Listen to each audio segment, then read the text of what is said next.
Ერთი ინფორმაციით, რომლის დადასტურებაც ბუნებრივია ჩვენ ამ დროისთვის არ შეგვიძლია, ეს ქალბატონი მუშაობდა მაღაზიაში. შეგახსენებთ, რომ საქართველოში ახალი კორონავირუსით 54 დადასტურებული შემთხვევაა დაფიქსირებული. ნატა ქაჯაია გვერდება ახლა პირდაპირ ეთერში. ნატა, იმედია გესმის ჩემი ხმა, გითხარი, ხომ არ გაქვს ინფორმაცია რა თემაზე კონკრეტულად გაკეთდება განცხადება, ან ვინ გააკეთებს მთავრობის ადმინისტრაციაში განცხადებას. ირაკლი, 2 საათიანი შეხვედრა იმედის ინფორმაციით უკვე დასრულებულია. მთავრობის მეთაური რამდენიმე წუთში გამოვა ჟურნალისტებთან და გააკეთებს საგანგებო განცხადებას. მედიის წარმომადგენლები ველოდებით ჩვენ ამ განცხადებას. წინასწარი ინფორმაციით განცხადების მთავარი თემა, რა თქმა უნდა, იქნება მარნეული და ის ბოლო შემთხვევა, რომელიც რამდენიმე საათის წინ დაფიქსირდა მარნეულში, როგორც ახლა მაცნობებენ, პრემიერი უკვე გამოდის განცხადების გასაკეთებლად. მე შეგახსენებ, რომ დღეს დაავადებათა კონტროლის ცენტრმა თქვა, რომ ეროვნებით აზერბაიჯანელ ქალს სავარაუდოდ კომუნიკაცია ჰქონდა 90-მდე ადამიანთან პრესკონფერენცია იწყება ამ წუთებში, ამიტომ უკვე შევწყვიტოთ. მადლობა. ჩვენ ველოდებით განცხადებას, რომელიც ამ წუთებში უკვე გაკეთდება მთავრობის ადმინისტრაციაში. საქართველოს პრემიერ-მინისტრს მოусმინოთ. მოგესალმებით. ამ დროისათვის დღეს მონაცემებით ჩვენ საქართველოში ინფიცირებული გვყავს 54 ადამიანი, თუმცა კარანტინში იმყოფება 3254 ადამიანი. მოგეხსენებათ, რომ 21 მარტს გამოცხადა საგანგებო მდგომარეობა ქვეყნის მასშტაბით. თუმცა დღეს ჰქონდა საკმაოდ რთული შემთხვევა, ეს გახლავთ ერთი შემთხვევა, როდესაც მარნეულში გვყავს ინფიცირებული ქალბატონი, რომლის ინფიცირების წყაროს დადგენაც ვერ მოხერხდა. ეს გახლავთ ზუსტად ის შემთხვევა, რომელზეც ჩვენ დიდი ხანია უკვე რამოდენიმე დღეა ვსაუბრობთ, რომლისთვისაც ვემზადებოდით, რომ ქვეყანაში დაიწყებოდა შიდა გადაცემის ეტაპი.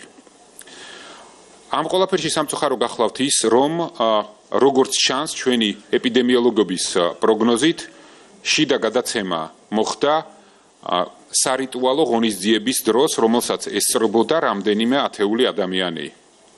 შესაბამისად, ყველას უნდა გვესმოდეს, რომ დღეს ის, რომ ჩვენმა ეპიდემიოლოგებმა დაადგინეს 90 საკონტაქტო პირი, ჯერ ეს არაფერს არ ნიშნავს.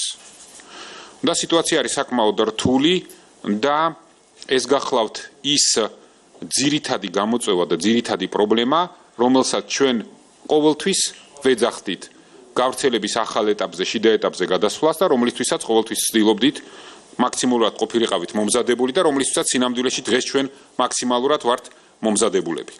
თუმცა ყველა მომზადების მიუხედავად სიტუაცია საკმაოდ რთულია და დღეს აქედან გამომდინარე საქართველოს მთავრობას მოუწია გადაწყვეტილების მიღება, რომ მარნეულის და ბოლნისის რაიონები გადავიდეს მკაცრ საკარანტინო რეჟიმზე. რაც სამართლებრივად ნიშნავს შემდეგს. დღეიდან იზღუდება მარნეულის და ბოლნისის მუნიციპალიტეტებში შესვლა და გამოსვლა. იხურება ყველა ობიექტი. ხელმისაწვდომი იქნება მხოლოდ საკვები პროდუქტების, მედიკამენტების და კრიტიკული ინფრასტრუქტურის სხვა ობიექტები. საზოგადოებრივი ტრანსპორტის მოძრაობა შეიზღუდება.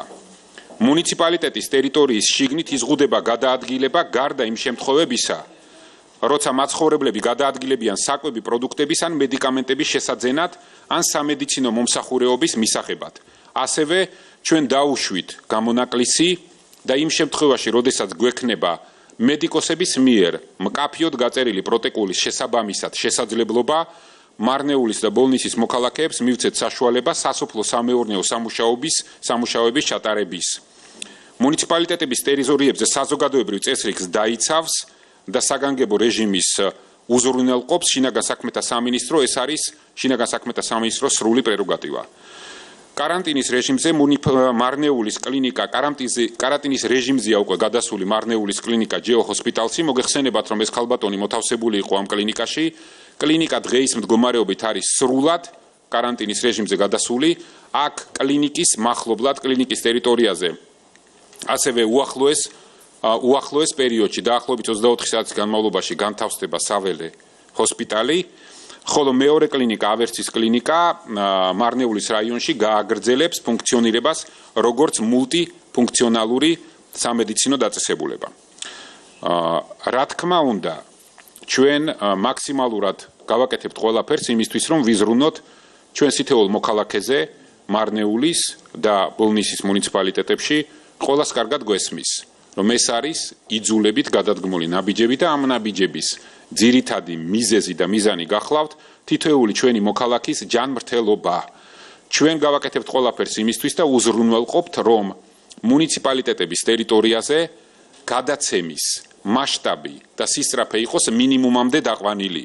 ეს არის ამ საკმაოდ მძიმე და მკაცრი ნაბიჯების ძირითადი მიზანი. თუმცა ყველას უნდა გვახსოვდეს, რომ ამ ნაბიჯების შედეგი და ეფექტიანობა დამოკიდებულია არა მხოლოდ იმ ღონისძიებებზე, რომელსაც მთავრობა გაატარებს, არამედ ჩვენ მოქალაქეებთან თანამშრომლობაზე, მათ კეთილნებაზე, მათ სამოქალაქო თვითშეგნებაზე, ისევე როგორც იმ სამოქალაქო სექტორის თვითშეგნებაზე, რომელიც ამ მუნიციპალიტეტებში და ქვეყნის მასშტაბით ფუნქციონირებენ.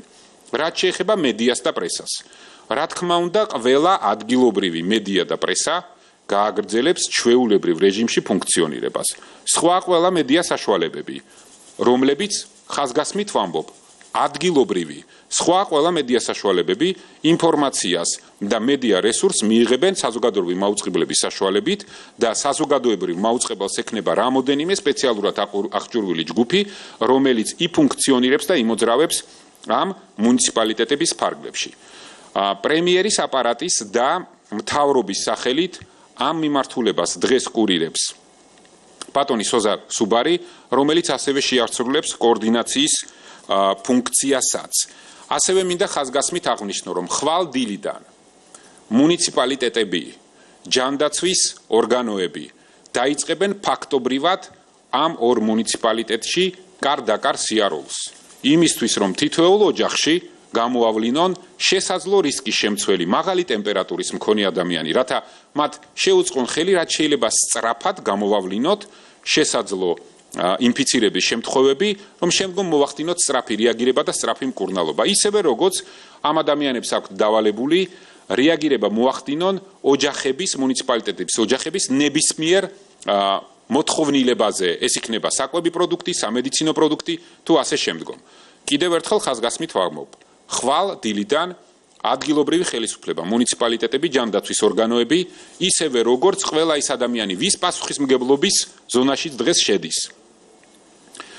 მარნეულის და ბოლნისის მუნიციპალიტეტების ადამიანების, მცხოვრებლების, ჩვენი მოქალაქეების კომფორტული და ამ გამოწვევასთან გამკლავების, ეფექტური გამკლავების ვალდებულება ყველაფერს გააკეთებენ იმისთვის, რომ ჩვენ ყველამ ერთად და პირველ რიგში ჩვენმა მოქალაქეებმა სუბუქად, მაქსიმალურად სუბუქად და სწრაფად გაუმკლავდეთ და გადავიაროთ ეს გამოწვევა. ეს გახლავთ ის ძირითადი რისი თქმაც მინდოდა, მინდა კიდევ ერთხელ საბოლოოდ თქვა შემდეგი რამ. ჩვენ რამოდენიმე დღეა უკვე დაახლოებით 1 კვირა ვამბობთ და ვცდილობთ გავაფრთხილოთ თითოეული ჩვენი მოქალაქე, რომ ჩვენ როდესაც საუბრობთ შიდა გადაცემაზე, აქ საუბრობთ იმ შეზღუდულ რესურსზე სახელმწიფოსი უბრალოდ სწრაფად გამოავლინოს ინფიცირების წყარო.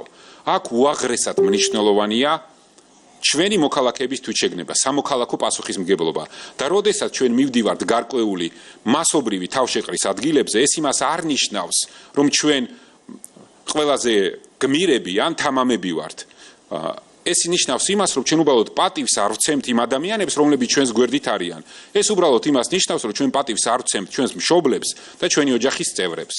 ამიტომ მინდა თითოეულ ჩვენ მოქალაქეს მოუწოდო, რომ ჩვენი ნაბიჯი დღეს არ ნიშნავს მხოლოდ პასუხისმგებლობას ჩვენ ჯანმრთელობაზე და ჩვენ სიცოცხლეზე. ეს ნიშნავს პასუხისმგებლობას ჩვენს გვერდზე მდგომი, ჩვენი ოჯახის წევრის, ჩვენი მეზობლის, ჩვენი მოქალაქის, ჩვენი კოლეგის და საერთოდ საბოლოო ჯამში ქვეყნის ჯანმრთელობაზე და ქვეყნის მომავალზე. მადლობა.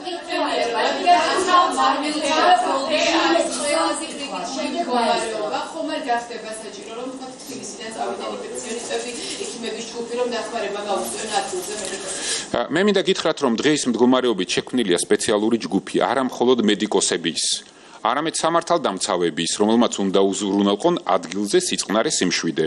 ისევე როგორც შექმნილია სპეციალური ჯგუფი, რომელმაც უნდა უზრუნველყოს მარნეულის და ბოლნისის მუნიციპალიტეტების პროდუქტებით მომარაგება, ისევე როგორც ჩვენი მოქალაქეების ყოველდღიური შრომის სასოფლო-სამეურნეო პროდუქტების მარნეულის და ბოლნისის რეგიონიდან საქართველოს სხვა რეგიონებში გამოტანა. ამას ჩვენ ყველაფერს დავალაგებთ ღამის განმავლობაში და გარწმუნებთ, რომ დღეს ხვალ დილით ყველაზე დიდი დისკომფორტი, რაც ჩვენს მოქალაქეებს მარნეულში და ბოლნისში ექნებათ მხოლოდ და მხოლოდ ის, რომ მათ ვერ შეეძლებათ მუნიციპალიტეტის ტერიტორიის დატოვება და მათ ესტუმრებიან მათივე მუნიციპალიტეტის ადგილობრივი ხელისუფლების წარმომადგენლები და მათივე უბნის ექიმები, რომლებიც იზრუნებენ მათ ყოველდღიურ ჯანმრთელობაზე. აქვთ მათ ტემპერატურა, აქვთ მათ ხველება, აქვთ მათ სხვა სიმპტომები, რომლებიც სწრაფად მოგცემ საშუალებას გამოვავლინოთ ინფიცირების რისკი. გარდა ამისა, მინდა გითხრათ, რომ ჯანდაცვის სამინისტრომ დღეს დაევალა მარნეულის და ბოლნისის მუნიციპალიტეტებში დაიწყოს ტესტირების სპეციალური პროგრამა. მაესტრო, შემდეგი შეთქმით თუ არა იმ შემთხვევის გათვალისწინებით, რომელიც მარნეულში დაფიქსირდა, რომ არის იძულებით ამ ადამიანების კარანტინში გადაყვანის საჭირო, იმიტომ რომ საგანგებო მდგომარე 24 საათზე მეტია მოქმედებს ქვეყანაში, თუმცა არის ადამიანები, რომლებიც ამ პირობებს არ ითვალისწინებენ. ხომ არ გადახედავს თავრობ